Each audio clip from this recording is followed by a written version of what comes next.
रहा हूँ।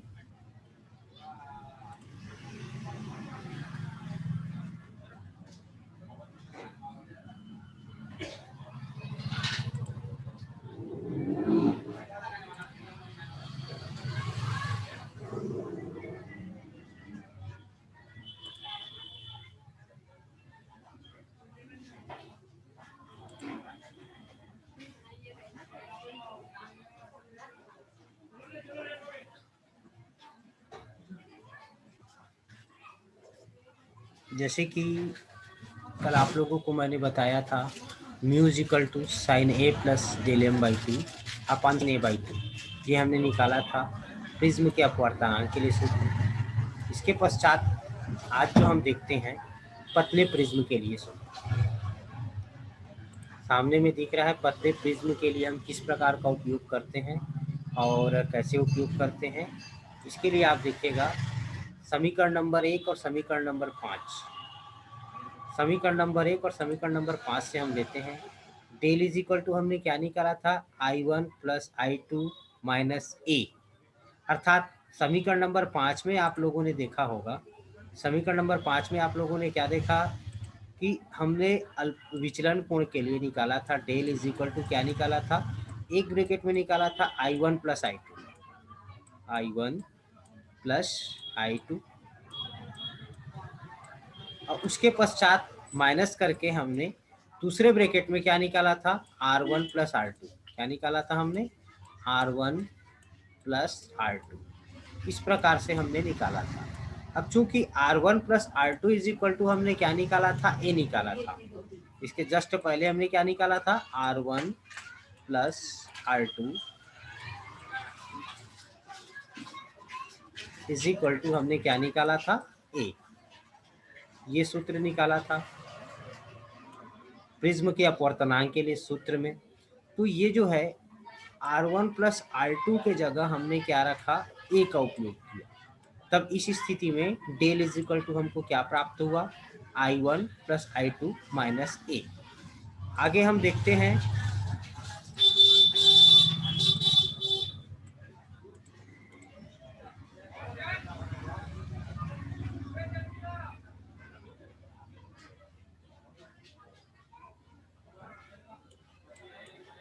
आगे हम देखते हैं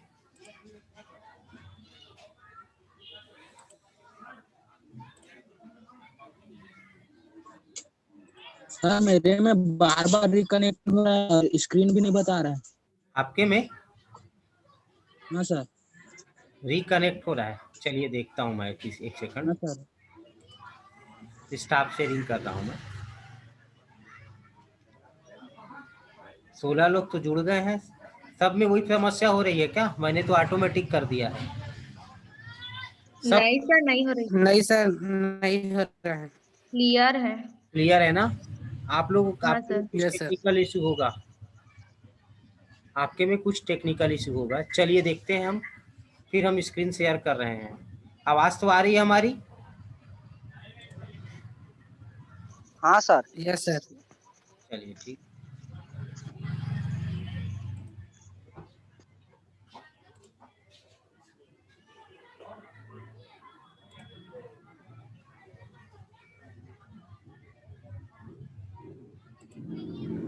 तो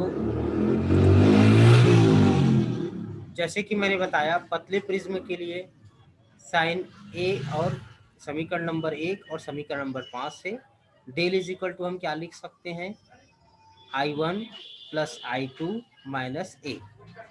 अब इसके पश्चात हम इसको आगे और बढ़ाएं, जैसे मैंने बताया ना डेल इज इक्वल टू क्या होता है I1 plus I2 minus R1 plus R2, और R1 plus R2 is equal to हमने ए निकाला था, तो इसके जगह हमने क्या रख दिया था यहाँ पे ए। तब इस स्थिति में डेल इज इक्वल टू हमको क्या प्राप्त हो गया I1 प्लस I2 माइनस ए। आगे स्टेप हम देखते हैं। अब ये माइनस ए है, इस माइनस ए को हम डेल की तरफ पक्षांतर करेंगे, तब इस स्थिति में क्या प्राप्त हो गया, इस स्थिति में a plus del is equal to I1 plus I2, ये हमको प्राप्त हो गया। a plus del is equal to क्या प्राप्त हो गया अपने को I1 प्लस I2। आगे हम देखते हैं, हम जानते क्या है म्यू इज इक्वल टू क्या होता है हमारा साइन I1 अपान साइन R1। ये स्नेल का नियम है। इस चीज को आप पहले भी जान चुके हैं कि म्यू इज इक्वल टू क्या होता है, साइन I1 अपान साइन I2।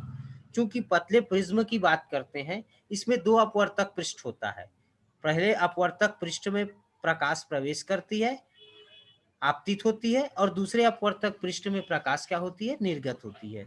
तब इस स्थिति में हम देखते क्या है, यदि हम पतले प्रिज्म की बात करें तब sign I1 is equal to हमने क्या लिया है, I1 ले लिया है, और sign R1 is equal to हमने क्या ले लिया, R1 ले लिया। अर्थात ये जो सामने दिख रहा है, साइन I1 के जगह हम क्या रखेंगे, I1 रखेंगे, और साइन R2 R1 के जगह हम क्या रखेंगे, R1 रखेंगे। तब इस स्टेप में हमको क्या प्राप्त होगा, देखिएगा, देख रहे हैं आप, म्यू इज इक्वल टू क्या प्राप्त हो गया, I1 बटा R1। अर्थात यदि हम R1 को पक्षांतर करें म्यू की ओर, तब इस स्थिति में I1 इज इक्वल टू क्या प्राप्त होगा अपने को, म्यू इंटू R1 प्राप्त होगा। दूसरी स्थिति हम देखते क्या है, अगर हम दूसरी प्लेट की बात करें, दूसरे अपवर्तक पृष्ठ की बात करें, तब म्यू इज इक्वल टू क्या होता है अपना, साइन I2 अपान साइन R2। अर्थात साइन I2 के जगह हम क्या रख सकते हैं, I2, साइन R2 के जगह हम क्या रखें, R2। तब इस स्थिति में हमको mu is equal to I2 upon R2 प्राप्त होगा। पक्षांतर करेंगे, I2 इज इक्वल टू क्या प्राप्त होगा, म्यू इंटू R2 प्राप्त होगा। आगे हम देखते क्या, इसकी वैल्यू को हम पुटअप करें। समीकरण नंबर 7 जो हमने बनाया है, a plus del is equal to I1 plus I2, उसमें मान पुटअप करें। a plus del is equal to हमने क्या बनाया है, I1 प्लस I2, इसमें हम मान पुटअप करें। अर्थात I1 के जगह म्यू इंटू R1 रखते हैं, और I2 के जगह क्या रखते हैं, म्यू इंटू R2 रखते हैं। अब यहाँ पे आप देखेंगे mu into R1, mu into R2। अब यहाँ पे दोनों में म्यू क्या है, कॉमन है। म्यू को जब अपन कॉमन निकालें, तब इस स्थिति में क्या प्राप्त होगा, म्यू कॉमन निकाला हमने, क्या प्राप्त हुआ, R1 plus R2। I know that R1 plus R2 is equal to A, हम पहले से निकाल चुके हैं।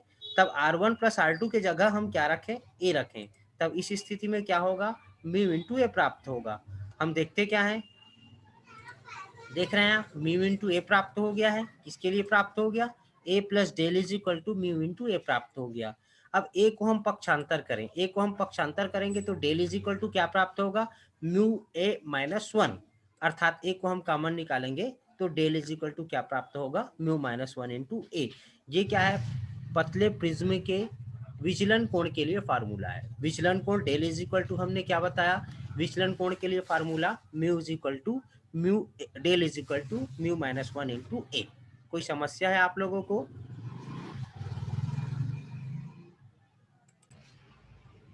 देखिएगा। अब इसकी हम निर्भरता देखें। निर्भरता में देखते हैं, हमने डेल इज इक्वल टू क्या निकाला, म्यू माइनस 1 इंटू A निकाला। जहां म्यू क्या चीज है, अपवर्तनांक है, प्रिज्म का अपवर्तनांक है। A क्या है, प्रिज्म का कोण है, और डेल क्या है, उसका विचलन है। विचलन कैसे होता है इसके विषय में भी मैंने बताया था। आगे हम देखते क्या है, न्यूनतम विचलन कोण की निर्भरता। न्यूनतम विचलन डेल, डेल किस किस पर निर्भर करता है, पहला क्या है, प्रिज्म के कोण पर। अब यहाँ पे देख रहे हैं सामने में जो मैंने आप लोगों को बताया है, del is equal to mu minus 1 into A। यदि A का मान जितना अधिक होगा, डेल का मान क्या होगा, उतना अधिक होगा। पहला पॉइंट मिल गया। पहला पॉइंट मैंने क्या लिखा है, प्रिज्म का कोण A जितना अधिक होता है, न्यूनतम विचलन कोण डेल M उतना ही अधिक होता है। ये पहला पॉइंट हो गया। दूसरा पॉइंट क्या है, प्रिज्म के पदार्थ के अपवर्तनांक पर। तो भाई प्रिज्म के पदार्थ का अपवर्तनांक म्यू है ना, प्रिज्म के पदार्थ का अपवर्तनांक जितना अधिक होगा, न्यूनतम विचलन कोण का मान भी क्या होगा, उतना ही अधिक होगा। अगला स्टेप हम देखते क्या है, प्रकाश के रंग पर। तो प्रकाश के रंग पर जैसे कि मैंने बताया, mu is equal to A plus B upon lambda square. जहां लेमडा क्या चीज है, लेमडा है प्रकाश का तरंग दैर्घ्य। जैसे कि हम लाल प्रकाश की बात करें, रेड वेव की बात करें, हेलो, हम लाल प्रकाश की बात करते हैं, लाल रंग के प्रकाश की बात करते हैं, तो लाल रंग का तरंग दैर्घ्य क्या होता है, सबसे अधिक होता है। लाल रंग का तरंग दैर्घ्य सबसे अधिक होता है, तब उसका अपवर्तनांक सबसे कम होगा। और जब उसका अपवर्तनांक सबसे कम होगा, म्यू का मान कम हो रहा है, तो A का मान क्या होगा, म्यू का मान कम हो रहा है तो डेल का मान क्या होगा, अधिक होगा। अर्थात लाल रंग सबसे अधिक विचलित होता है। लाल रंग क्या होता है, सबसे अधिक विचलित होता है। अच्छा, इंद्रधनुष आप लोगों ने देखा है, रेनबो देखा है आप लोगों ने, इंद्रधनुष देखा है? हाँ सर। कैसे होता है इंद्रधनुष? ऐसे करके आधा गोल रहता है सर। हाँ, जैसे मैंने यहाँ पे लिखा क्या है, बैंगनी रंग के लिए न्यूनतम विचलन कोण का मान अन्य रंगों की तुलना में अधिक होता है। क्यों अधिक होता है? क्योंकि उसके, जैसे मैंने बताया, mu is equal to A plus B upon lambda square, अर्थात लेमडा का मान क्या होता है, कम होता है, तो म्यू का मान अधिक होगा, और म्यू का मान अधिक होगा तो क्या होगा, डेल का मान अधिक होगा। और लाल रंग के लिए इसका मान क्या होता है, न्यूनतम होता है। ठीक, आगे जैसे कि हम चलते हैं, देखिएगा एक चीज मैं बता रहा हूँ आपको।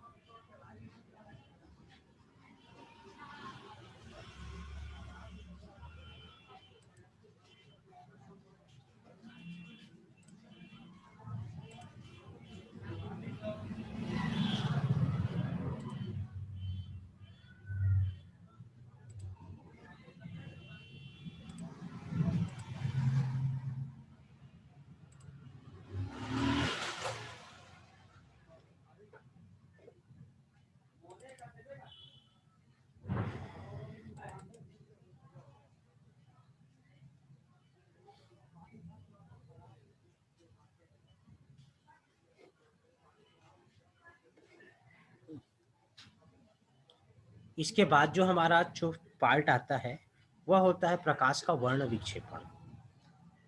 प्रकाश का वर्ण विक्षेपण क्या होता है? प्रकाश का वर्ण विक्षेपण क्या होता है देखेंगे हम।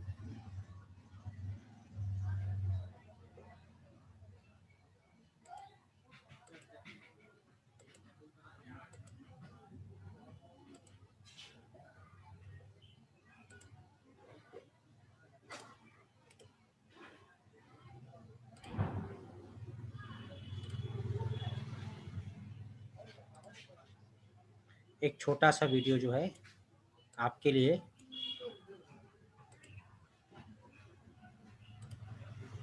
देखिएगा।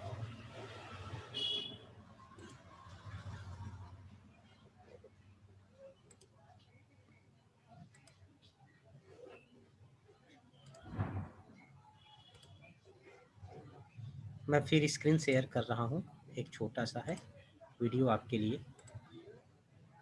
दिख रहा है कुछ आप लोगों को, प्रकाश का अपवर्तन तथा परावर्तन। देखिए,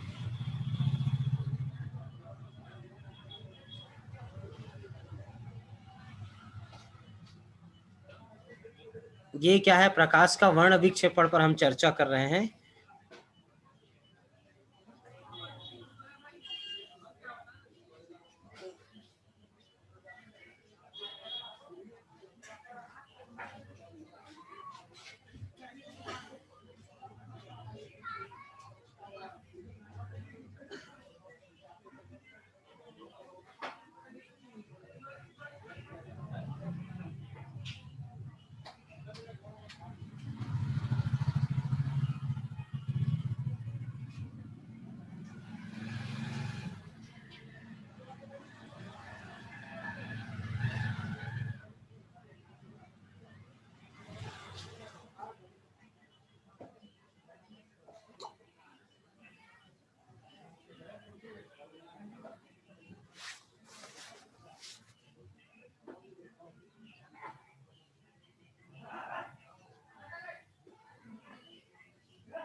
ये जो आप देख रहे हैं ये क्या है, प्रिज्म का वर्ण विक्षेपण है।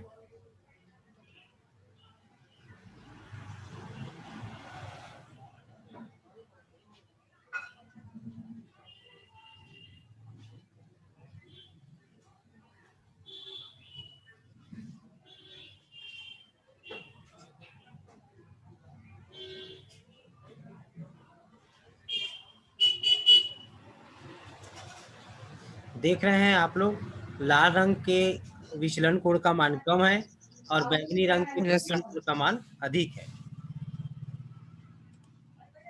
कुछ बोल रहे हैं आशीष निराला जी? इसको सर खिड़की में धूप में रखने पर भी ऐसा होता होगा ना? हाँ होता है बेटा, होता है। पहले वीडियो पूरा हाँ देखिए। प्रिज्म आपको दिया हाँ सर, जाएगा, प्रिज्म का प्रैक्टिकल है आप लोगों के सिलेबस में, प्रिज्म दिया जाएगा आप लोगों को। आप लोग पढ़ाई में थोड़ा इंटरेस्ट रखें और आप लोगों को इसके लिए, इसकी विचलन कोण के लिए म्यू, उसके अपवर्तनांक के लिए mu is equal to sine A plus del m by two upon sine A by two, इस फार्मूला का हमने कल डेरिवेशन बताया। तो डेल की वैल्यू, ए की वैल्यू निकाल करके आप प्रिज्म के अपवर्तनांक के लिए फार्मूला बताएंगे। इस प्रैक्टिकल को आप अच्छे से देखिए।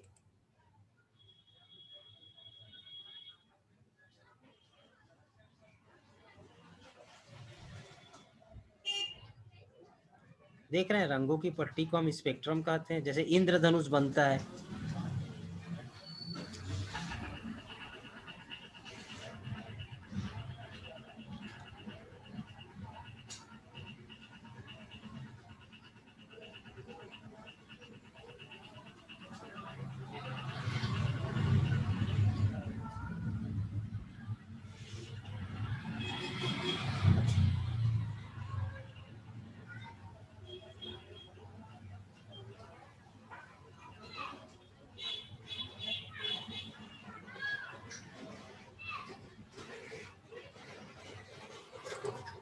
देख रहे हैं आप, जैसे सूर्य की प्रकाश जो है कहाँ पड़ रही है, जल की बूंदों में पड़ रही है।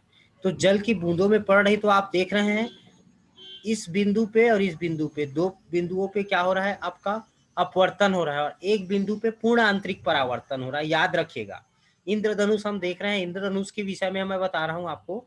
जल की बूंदें हैं, जब सूर्य प्रकाश जो है जल की बूंदों में पड़ रही है, इस पे दो बार क्या हो रहा है, अपवर्तन, और एक बार पूर्ण आंतरिक परावर्तन हो रहा है। आगे देखिए क्या होता है।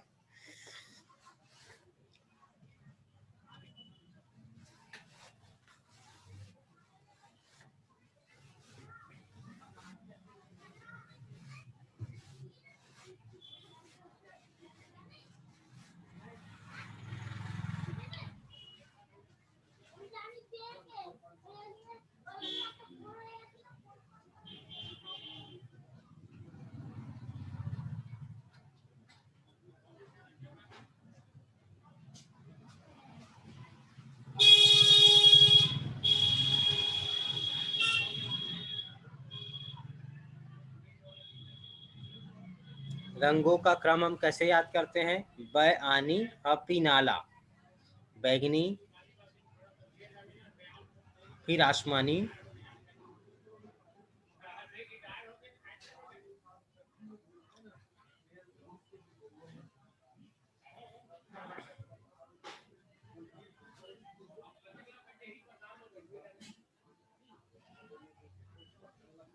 देख रहे हैं क्या होगा।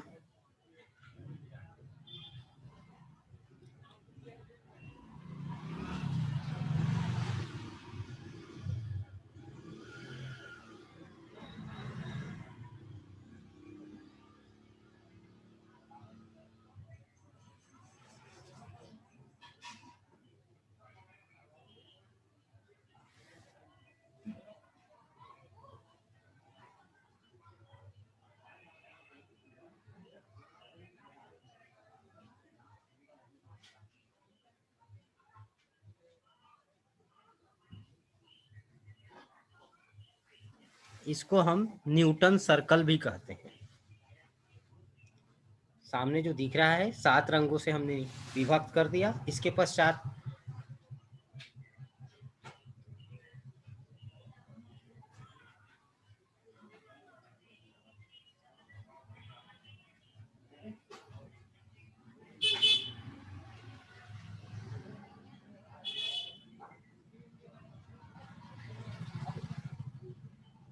ठीक है, कैसे लगा आप लोगों को ये वीडियो?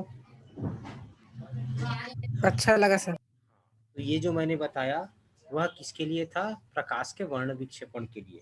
तो जो वर्ण विक्षेपण की घटना होती है, तो जैसे मैंने क्या बताया, वर्ण विक्षेपण की घटना किस प्रकार से होती है, जब प्रिज्म को हम श्वेत प्रकाश से गुजारते हैं तो वह क्या होता है, अपने अवयवी रंगों को क्या कर देता है, विभक्त कर देता है, और यह घटना प्रकाश का वर्ण विक्षेपण कहलाता है। जैसे कि अब हम देखते क्या है, वर्ण विक्षेपण की घटना क्यों होती है, कैसे होती है। जैसे कि इस चित्र में आप देखेंगे, जैसे कि इस वीडियो में मैंने बताया आपको, ये एक छोटा सा प्रैक्टिकल था। प्रैक्टिकल के बाद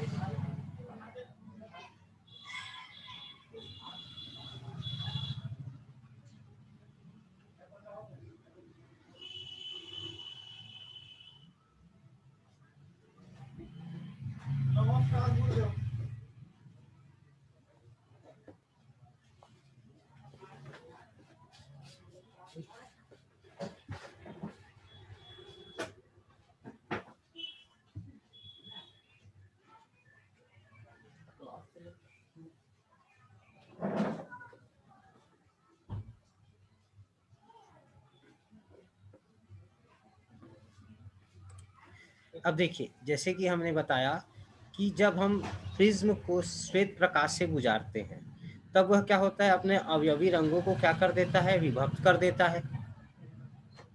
यही मैंने बताया आपको।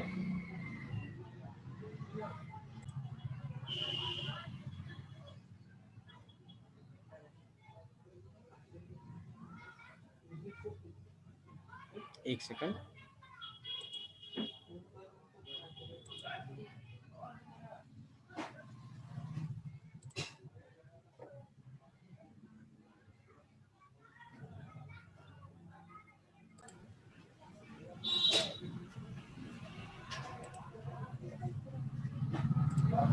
तो जैसे कि आप सामने में चित्र देख रहे हैं, आप सामने में आपका प्रिज्म दिख रहा है और प्रिज्म में जैसे ही हम श्वेत प्रकाश गुजारते हैं तो वह क्या होता है, अपने अवयवी रंगों में यह क्या हो जाता है, विभक्त हो जाता है।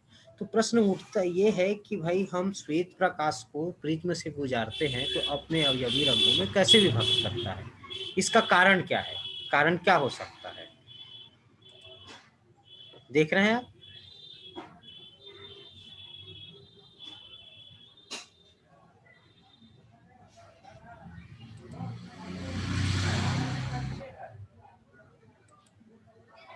देख रहे हैं आप।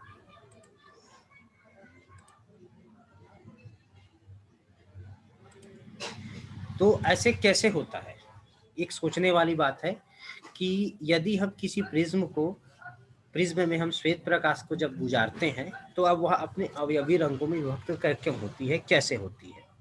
तो इसके लिए मैंने आप लोगों को बताया था, क्या बताया, एक मैंने फार्मूला बताया। कौन सा फार्मूला बताया, del is equal to a into mu minus 1। मैंने फार्मूला जो बताया, जो फार्मूला है, क्या बताया, डेल इज इक्वल टू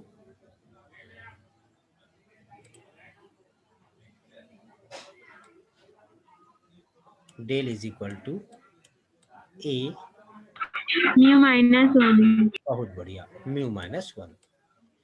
अब ये बताइए, del is equal to a into mu minus 1 हमने जो लिखा है, डेल क्या चीज है, विचलन कोण है। ये जो सामने में जो एरो का निशान दिख रहा है, ये लाल रंग के विचलन कोण का मान क्या है, कम है ना। इसके पश्चात इसकी माध्य किरण पीला रंग होता है, बैगनी रंग के विचलन कोण का मान क्या है, अधिक है। ये इस प्रकार से मैंने बताया आपको। तो del is equal to a into mu minus 1 ये कैसे होता है।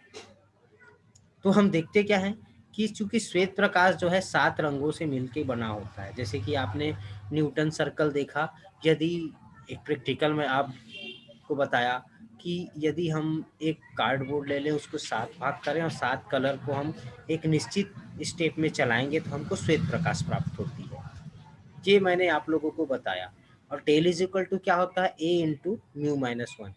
अब देखते क्या है कि श्वेत प्रकाश 7 रंगों से मिलके बना होता है, बयानी, हफीनाला, लाल रंग से लेकर के बैगनी रंग तक के। और इसके लिए रंगों का अपवर्तनांक अलग अलग होता है।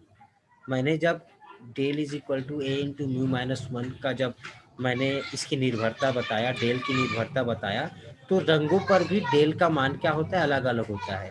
जैसे कि लाल रंग पर विचलन कोण का मान कम होता है और बैगनी रंग पर विचलन कोण का मान अधिक होता है। इसलिए जब प्रिज्म से हम श्वेत प्रकाश गुजारते हैं तो वह अलग अलग रंगों में विभक्त हो जाता है। तो यह इसका मुख्य कारण है। इसके कारण को हम ये जो सामने में मैंने फार्मूला बताया, a del is equal to a into mu minus 1, इस फार्मूला के आधार पर हम प्रकाश का वर्ण विक्षेपण कैसा होता है उसको हम समझा सकते हैं। तो मेरे हिसाब से प्रकाश का वर्ण विक्षेपण क्लियर हो गया होगा आप लोगों को। कोई समस्या है तो पूछ सकते हैं आप लोग, ठीक है।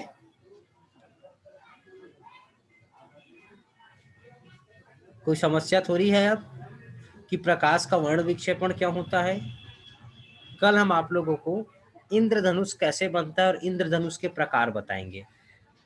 जैसे कि आज मैंने आप लोगों को एक वीडियो शेयर किया था जिसमें इंद्रधनुष के विषय में भी कुछ इसी वीडियो में कुछ बताया गया था। तो इंद्रधनुष दो प्रकार का होता है, एक तो प्राथमिक इंद्रधनुष होता है, दूसरा होता है आपका द्वितीयक इंद्रधनुष। तो प्राथमिक इंद्रधनुष कैसे बनता है, द्वितीयक इंद्रधनुष कैसे बनता है और दोनों में अंतर क्या है, इसके विषय में हम कल चर्चा करेंगे। इसके लिए भी एक छोटा सा वीडियो आइडियो है मेरे पास, कल मैं आप लोगों को बताऊंगा प्राथमिक इंद्रधनुष क्या है, द्वितीयक इंद्रधनुष क्या है। बहुत ही इंपॉर्टेंट चीज है ये। मैं स्टॉप शेयरिंग कर रहा हूँ।